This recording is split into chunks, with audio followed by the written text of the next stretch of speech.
Hey everybody, this is Kiki with Rover.com, and today we'll be making a super decadent Milk Bar inspired birthday cake just for dogs.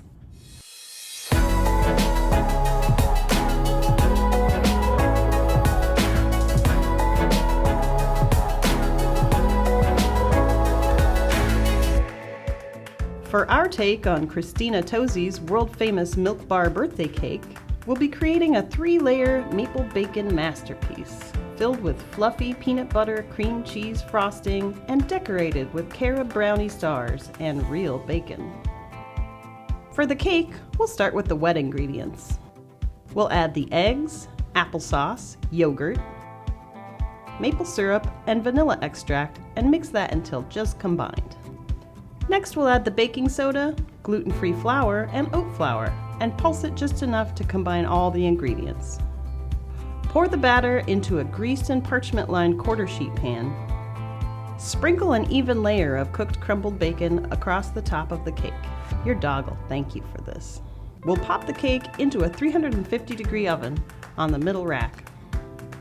Ta-da! Look at that sucker. Beautiful. You're going to need to let the cake cool completely before you assemble it. But if you're short on time, you can put your cake into the refrigerator or even the freezer. Okay, let's make the frosting. We'll start with the low-fat cream cheese. Next, we'll add the yogurt and we'll mix it all up until it gets nice and fluffy. We're gonna beef up the flavor of our frosting with a little bit of maple syrup and a little bit of vanilla extract. This hint of sweetness will really help this taste decadent instead of diet. And now, peanut butter. That's Frankie's favorite part. For the final step, we'll add tapioca flour just a little at a time until we get the frosting stabilized so that it will hold together our towering masterpiece. You'll want the frosting to be sturdy enough to stand up on its own. Too much flour can make your frosting taste pasty. Want to try it, Frankie? Good stuff. Turn your sheet cake out onto a piece of parchment paper so we can cut out the layers. We're going to make 2 perfect circles of cake with the ring mold and then assemble a Franken layer out of the remaining bits of cake. Don't worry, that'll be the bottom layer and no one will notice. For the Franken layer, use your cake ring to cut out some big semicircles. Those will be the outside of the circle, and then fill it in with littler pieces.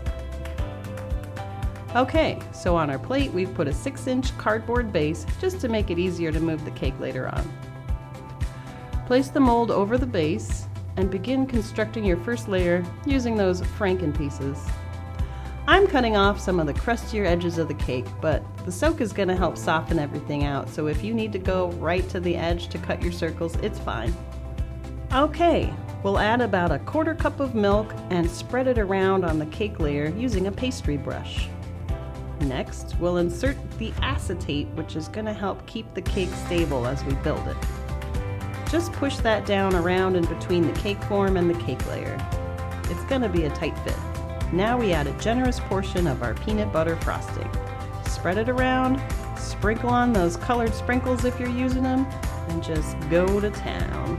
Now we'll add our carob brownie pieces or whatever delicious topping you're adding. Next, we'll place our second layer of cake. Press that layer of cake down into the frosting so there won't be any air pockets. First, we'll brush on the milk to make sure the cake holds together nicely. Add another nice dollop of frosting. We're going to be using about 1/3 of the frosting on each layer. Smooth and press the frosting into the cake and all around the edges. Next, we'll add our sprinkles and our brownie bites. Now we'll add another layer of acetate to hold up and protect the top layer and the final decorations. Those stickers are not cooperative.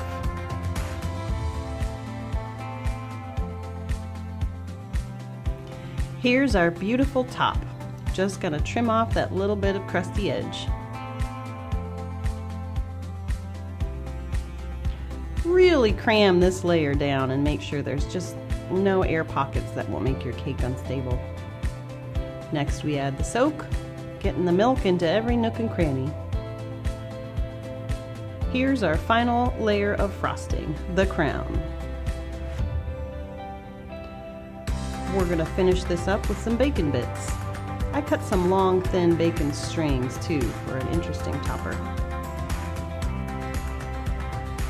I saved these larger brownie stars for the top. I think it's gonna look great. Make sure your decorations are sunk into the frosting so that they won't move around. Finish off with the bacon strips and add some more sprinkles for a festive touch. Now, this bad boy is going in the freezer for about 12 hours. Once the cake is set, we can remove the cake ring and the acetates and observe its final form. Don't you wish that was people food? It's still pretty darn tasty. Did you know we taste all of the food we make in-house? It's true. Let's just cut off a slice of this cake and get a good look at what all our hard work got us. What do you think, Frankie? And that's it. Join us next week on Kiki's Canine Kitchen.